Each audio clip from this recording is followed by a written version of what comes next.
Coming up on Network Africa. Sudan RSF fighters agree to 72-hour ceasefire as Sudanese army chief keeps mum. Guinea-Bissau sacks magistrates over coup case. Plus, South Africa hosts Namibian president on state visit to the country. Hello and welcome to Network Africa on Channels Television. I'm Anne Nwawado, and a happy celebration to all our Muslim brothers and sisters. Let's begin in Sudan, where the paramilitary Rapid Support Forces, the RSF, has agreed to a 72-hour truce on humanitarian grounds from 6 a.m. on Friday to coincide with the Muslim holiday of al-Fitr. In a statement posted on Twitter, the RSF said the truce was intended to open humanitarian corridors to evacuate citizens and give them the opportunity to greet their families. Fighting between the RSF and Sudan's army has been on for a week now, derailing an internationally backed plan for transition to the civilian democracy for years after the fall of Islamist autocrat Omar al-Bashir and 2 years after the military coup. At least 350 people have been killed so far in the power struggle that has dashed hopes for progress towards democracy in Sudan. Sudan's military leader, Lieutenant General Abdel al-Burhan, has called for unity on the occasion of Eid al-Fitr, also despite continuing clashes between his troops and the paramilitary Rapid Support Forces, the RSF. Speaking on the state TV on Friday morning, General Burhan said the Sudan could come out of the fighting more united and even stronger. But the military leader did not say whether the army will observe a 72-hour ceasefire, which was announced by the RSF to honor the Muslim holiday. The sounds of gunfire were reported in Khartoum in the early hours of today, with the RSF accusing the army of staging a sweeping attack on the capital. There have also been a series of failed ceasefires since the violent power struggle broke out last weekend. And so far, at least 330 people have died and 3,200 have been injured in the fighting, and that's according to the World Health Organization. A U.S. State Department spokesperson confirmed that an American citizen is among the dead. And a day before this, the U.S. State Department had asked the parties in Sudan to extend a ceasefire through the end of the Muslim holiday and said the Washington's view is the 24-hour ceasefire announced on Wednesday had mostly held despite renewed heavy gunfire that erupted on Thursday. Fighting has been on for about a week, tipping a nation reliant on food and water into the United Nations calling for a humanitarian catastrophe. The 24-hour ceasefire announced on April 19th has mostly held. In coordination with our allies and partners, we urge the SAF and RSF to extend the current ceasefire through Sunday, April 23rd, which would be the end of Eid. Secretary Blinken has also made very clear that any attacks, threats, and dangers posed to U.S. diplomats are totally unacceptable. Do I have to? Ethiopian Prime Minister Abiy Ahmed has denied reports that the Ethiopian army had attacked Sudanese forces in the border area and warned those spreading such reports to stop. Mr. Abiy says that some people were, in his words, disseminating allegations to gain political mileage at a time the Ethiopian and Sudanese people are facing many challenges. The Prime Minister's comments are coming following reports that Ethiopian forces attacked Sudanese forces in the disputed fertile al-Fashagha region on Tuesday amid the continuous clashes between rival forces in Sudan. Sudan and Ethiopia have been embroiled in a bitter dispute over the al-Fashagha region, in Khartoum sending troops there and seizing control of most of it in 2021.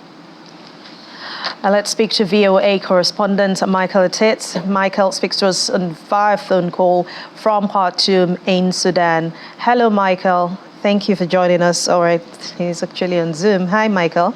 Thank you for joining us on Network Africa. Now, Thanks, Anne. Thanks for having me. Thank you. The RSF has agreed to a 3-day ceasefire starting today. Is the ceasefire being observed, and what do you see on the streets at the moment? The ceasefire has not been holding. None of the parties have actually observed the ceasefire announcement.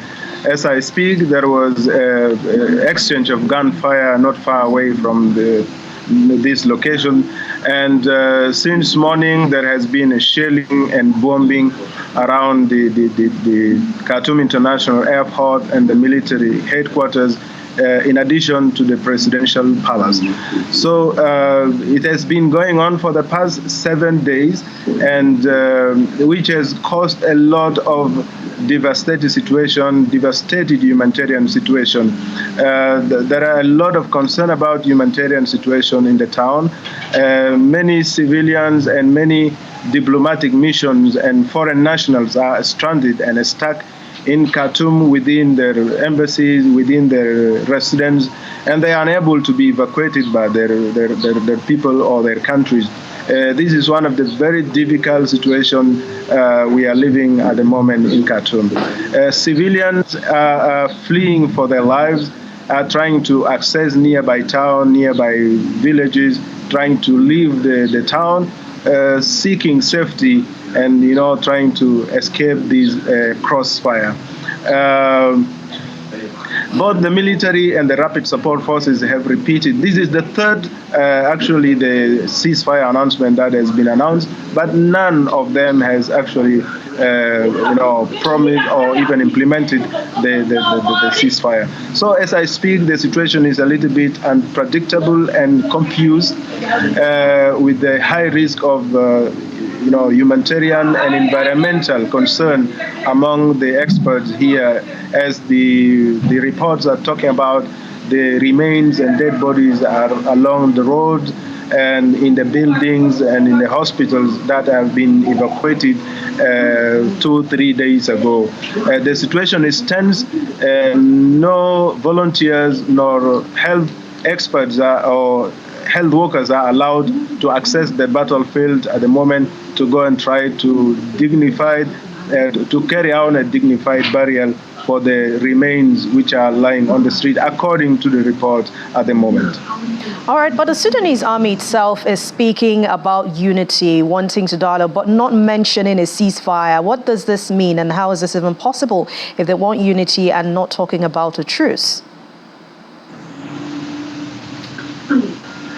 I think the speech was trying to win the confidence of the Sudanese citizens to stand beside the military against the rapid support forces, which is also similar. The same rapid support forces leader is doing the same, calling on the people to support the RSF, and even claiming to be the Messiah, standing beside the pro-democracy group, beside the revolutionaries, young people, and trying to to blackmail the other side of the reality. So both parties are playing this game in order to win the confidence of the people, to win the confidence of the street, and support them against the other group, which is a little bit going to bring a lot of confusion before the fighting could move out from these 3 locations currently and move to other parts of the town or even to other parts of the country.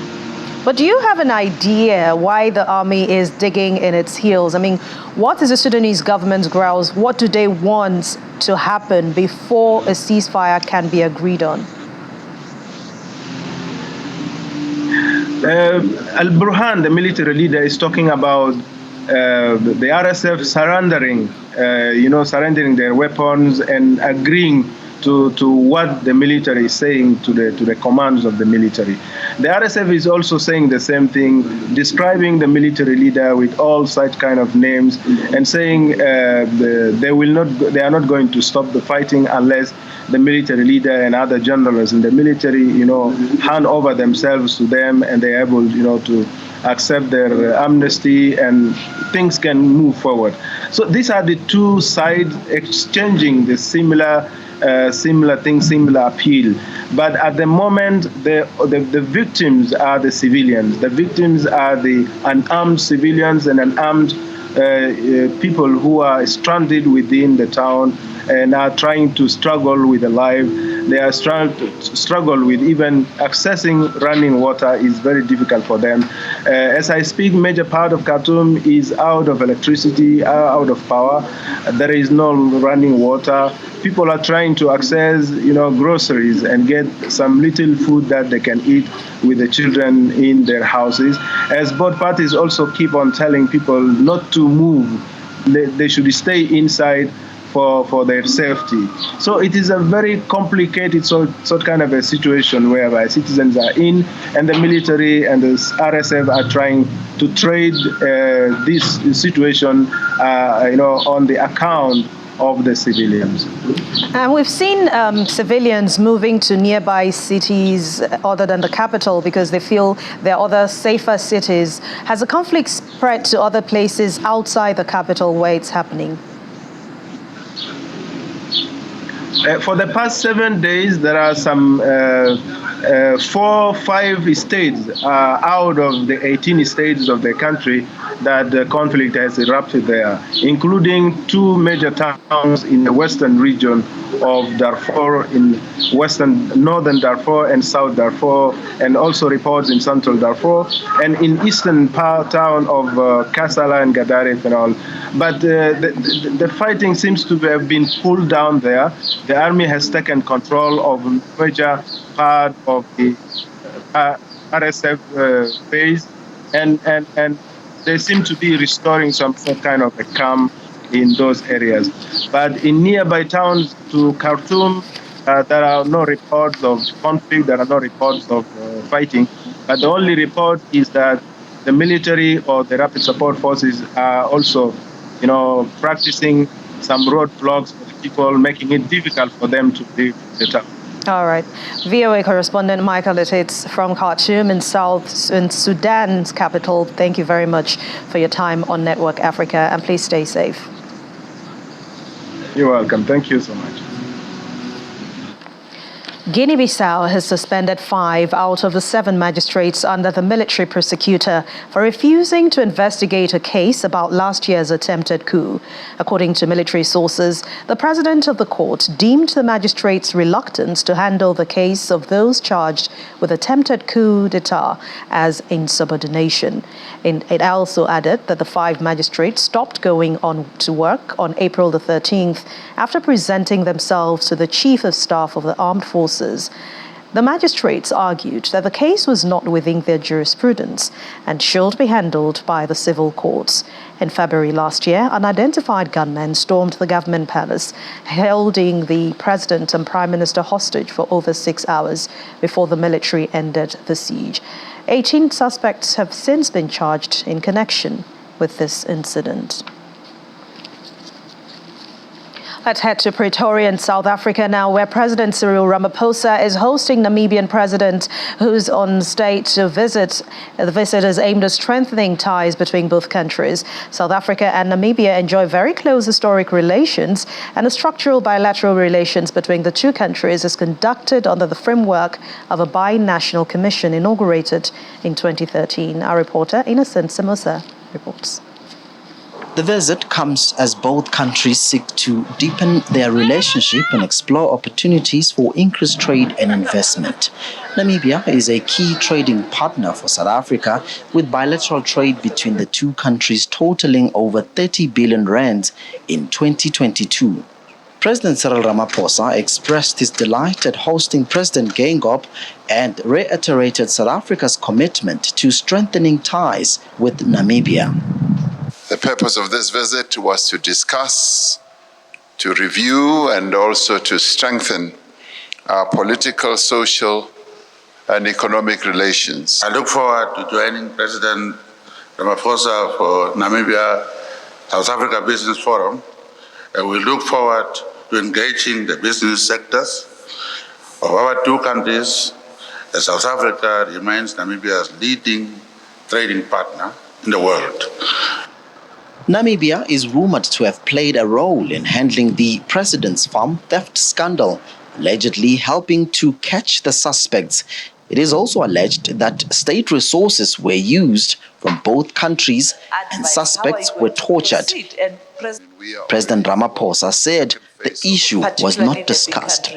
No, it did not feature in our discussions. Not at all, so you Not didn't at all. discuss it at all. Okay. Not at all. President Geingob, who also chairs the Southern African Development Community SADC organ on politics, defense and security cooperation, remained mum on the Phala matter. The two leaders exchanged views on the political situation in Eswatini, the conflict in Sahrawi Arab Democratic Republic, Palestine, and the ongoing Russia-Ukraine conflict. Ukraine, instead of de-escalating the situation, most Western countries want to escalate it. And I'm going to say, we from outside cannot solve the problem. It's a serious situation, it's affecting us, but United Nations is there. It's there because people must talk. In 2022, South Africa imported 16.1 billion rands from Namibia. In turn, South Africa exported 56.5 billion rands to Namibia in agricultural production and the mining sector. Well, we now know that the two leaders will participate in a business forum aimed at improving trade and investment between the two countries. That, of course, is expected to take place on the sideline of the Binational Commission, which is expected to take place later this year in Namibia, Windhoek. From Pretoria, South Africa, Innocent Samos, Channels Television News. Still to come on Network Africa, we'll talk Africa Tech, where U.S. Consulate premieres tech documentary about young people who took up technology when other things failed. I'll bring you the details in just a moment. Please stay with us. Welcome back. You're still watching Network Africa on Channels Television. The World Health Organization has officially launched its mRNA vaccine technology hub in Cape Town, a facility established during the COVID-19 pandemic to help poorer countries struggling to gain access to life-saving medication. Afrigen Biologics was used and publicly available sequence to Moderna Incorporated's COVID vaccine to make its own version of the shot. In 2021, the World Health Organization picked South African biotech firm Afrigen Biologics and local vaccine maker BioVac for a proof-of-concept pilot project to give low- and middle-income countries the know-how and licenses to make COVID vaccines in what South African President Cyril Ramaphosa then called a historic step.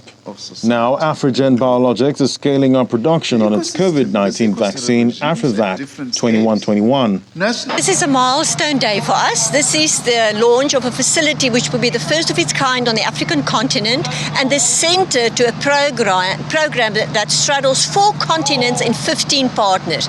The focus here is for us to develop the technology, transfer to 15 partners to empower them to make mRNA vaccines. The vaccine candidate, which will be tested on humans in early 2024, is the first to be made based on widely used vaccine without the assistance and approval of the developer. It is also the first mRNA vaccine designed, developed and produced at lab scale on the African continent.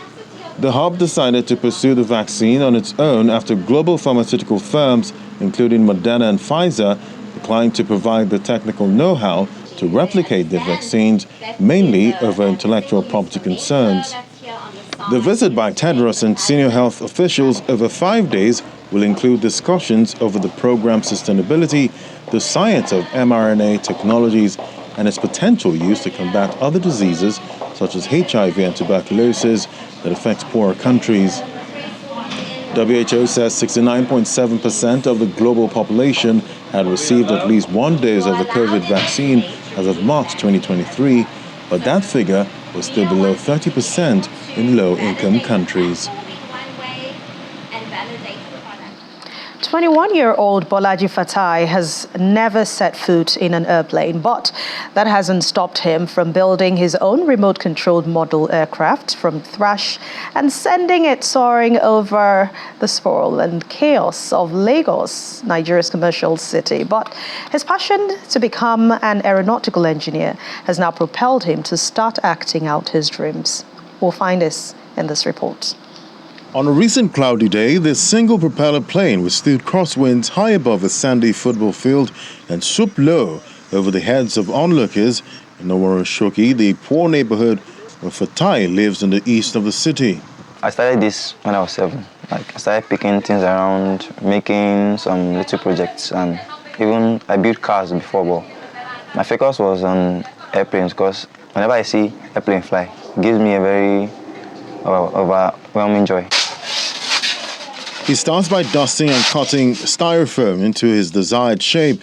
He bought the propeller and remote control in a shop, but constructed the body, wings, tail, and fin from pieces of recycled styrofoam gathered in dump sites and held together with sticky tape. The wingspan is about 1 meter long.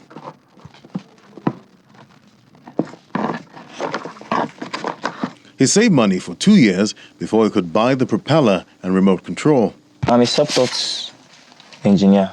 I didn't learn it from anyone. I learned it on my own, through my research that I did online on the internet. Fatai hopes his technology will contribute to Nigeria's development. His labor of love is now propelling his dreams. A tech company gave him an internship after he was spotted piloting the plane, an important first step towards his goal of becoming an aeronautic engineer. A tech documentary titled Finding Tech Against All Odds has been premiered by Ingressive for Good in partnership with the United States Consulate. While the film was screened at the American Corner in Ikeja, Lagos, it highlights the transformational journey of some Nigerian youths who have found tech after their dreams were dashed. Take a look. Know how Nigeria is. It's not even easy to start a career. I worked as a laborer. Became a painter, sold popcorn. Started working at the farm. I had to pretend that I'm not a graduate. As highlighted in this documentary titled Finding Tech, these are the struggles some Nigerian youths pass through before achieving their tech dreams. Computer scientist has always been a dream of mine. Software engineer. A medical doctor. Computer engineer. But just like the title, they have found tech against all odds. This is the premiere screening of the documentary showcasing the personal journeys of youth who have turned to technology to solve real-world problems in their communities. The film was produced by EdTech nonprofit Ingressive for Good in partnership with the U.S. Consulate.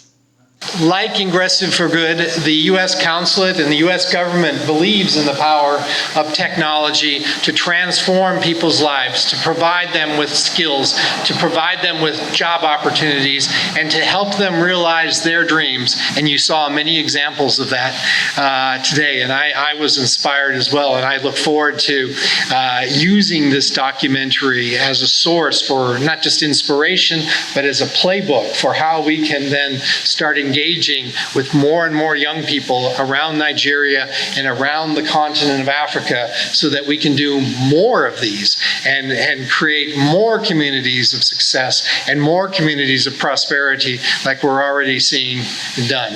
For the film's producer and co-founders of Ingressive for Good, it is important to share the stories to inspire the next generation of problem solvers. I think our inspiration totally came from our community. We were getting all of these stories. We started out and we thought it would take 5 years before we can see the real impact of what we were doing. But within 6 months and 1 year, we were already getting feedback. You know, sometimes before a training is over, people are calling us and saying, oh, I have a job. See how my life has changed. And so it was really important for us to tell those stories so that people out there who are struggling with the same thing can reach out to us. And then, you know, we can see people who are doing what they want to do and feel inspired. Why Finding Tech? Because that is the opportunity that we present, and also that is the need that we serve. We find that tech offers the lowest barrier to entry. With nothing more than a laptop, data, and power, basically you can build the next Amazon, you can build the next Google. So we picked something again with the lowest barrier to entry, where we know that if we drive resources there, it's capable of the highest amount of impact. The beneficiaries of the program speak on how their lives were transformed through tech. The journey was interesting, not because there was no challenge or anything, but because it is something I want to do, something I could put my hands to do, creating a solution that I do by myself, and I put it out there, and it works. Well, I say it's overwhelming at some point. There was a point I actually gave up. I gave up totally. Like I said, I wasn't going to continue. But the community, in Grace for Good community, they were always there to reach out. Like, how has it been for you? So all that kept me going. I had to, come back. Even after I went here, it was really heartwarming for me due to the love and support I got from the Grace for Good community. Technology has a limitless potential to improve lives and drive positive change, and this documentary, Finding Tech, showcases how youths can make a difference by leveraging their skills. And that's Network Africa for this week. Thank you so much for watching. Have a wonderful holiday. I'm Anne Nwawadu. Please stay safe.